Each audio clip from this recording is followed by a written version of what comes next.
मौसम बहुत सुहाना है, वाह वाह क्या पानी है, क्या बदली है, क्या गरज है, क्या बूंदा बांदी के साथ बड़ी बड़ी छींटे हैं।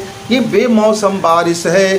ठीक इसी तरह से ज़िंदगी में भी कभी कभी बेमौसम सफलता मिल जाता है, अनहोनी हो जाता है। बिन मांगे बहुत कुछ मिल जाता है और बिन मांगे बहुत कुछ घट जाता है। इसीलिए मित्रों, तैयार रहिए। बेमौसम इस संसार में कभी भी कुछ भी हो सकता है, चाहे पानी का बरसना हो, चाहे विचार का आना हो, चाहे सुख का मिलना हो, चाहे दुख का मिलना हो, कुछ भी हो सकता है।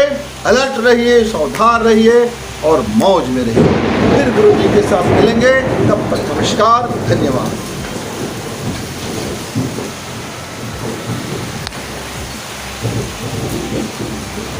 मैं